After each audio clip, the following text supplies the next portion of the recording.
And Nabi sallallahu alayhi wasallam was asked by Abu Dharr radiyallahu anhu. Abu Dharr came to Nabi sallallahu alayhi wasallam and he said to him, Awsini ya Rasulullah, Awsini, give me advice. It's good from time to time to go to people that are more learned than you and ask them for advice. For Nabi sallallahu alayhi wasallam, he said to him, إذا عملت سيئة فأتبعها حسنة تمحها. That if you were to intentionally commit a sin, عملت is different to فعلت. عملت means to intentionally commit a sin. سيئة, التنوين on سيئة meaning any sin. النكرة تفيد العموم. Any sin. Major sin, minor sin, you name it, but as long as it's a sin. If you did intentionally, you committed any sin, what do? He said to him, فَأَتْبِعْهَا حَسَنَةً.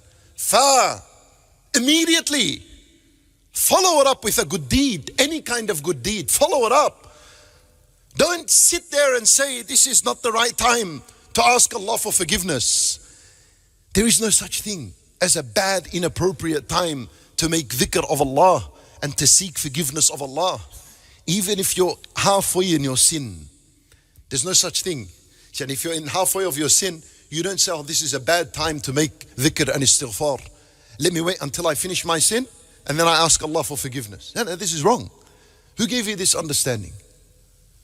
But that when you are committing the sin, that is when you need dhikrullah. So it can get you away from this desire, from this temptation. Because at that moment the heart is dead. And nothing would revive the heart other than dhikrullah. So إذا عملت سيئة فأتبعها حسنة. Immediately follow it up with a good deed. Any kind of good, do anything. What's the result? تمحوها. It wipes it away. Then Abu Dharr radiyallahu anhu, جزاه الله خيرا, he asked a very important question. He said to him, Ya Rasulullah, he said to him, أَمِنَ الْحَسَنَاتِ لَا إِلَهَ إِلَّا اللَّهِ. It's from among the hasanat, saying La ilaha illallah. That's a big question.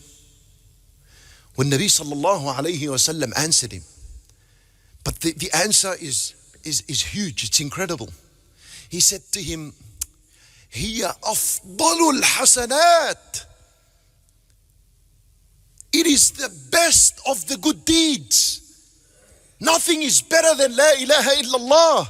Nothing. You know why? Because the best of the good deeds is the obligations. The most beloved deeds to Allah are the obligations. And on top of the list of the obligations is the Tawheed, which is La ilaha illallah. So as a result, it was the best of hasanat. And my brother in Islam, this means when you do a sin, say La ilaha illallah after it. There's a special effect with La ilaha illallah. When you combine it with sins, it dissolves the sins, dissolves them. La ilaha illallah is like a sharp knife that cuts anything besides Allah in the heart.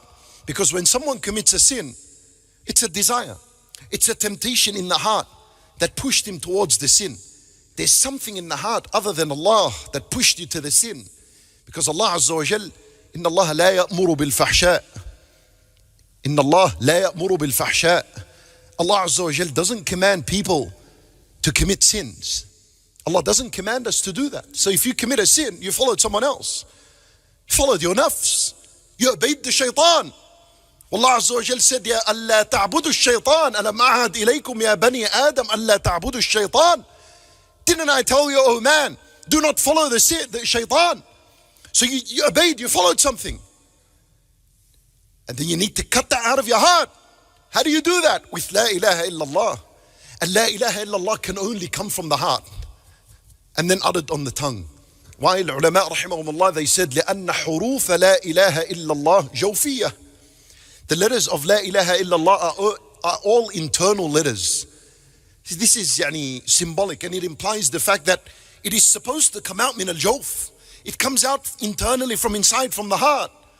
And then it's uttered on the tongue. And you say, La ilaha illallah after a sin. Wallahi, it's as though you poured ice on something that is hot, because sins, they have heat to it. تطفئ الخطيئة كما يطفئ الماء النار. Oh, Nabi Sallallahu Alaihi Wasallam said, تَحْتَرِقُونَ تَحْتَرِقُونَ. When the Nabi Sallallahu Alaihi Wasallam described sins, he compared them to fire. Someone burning. You know, if we put petrol and burn someone, what happens? He runs left and right. The only thing is just turn me off right now. Or if not, just let me die from my misery. That's how sins are. But in the spiritual world, they're like this. We need to see them like this and deal with them like that.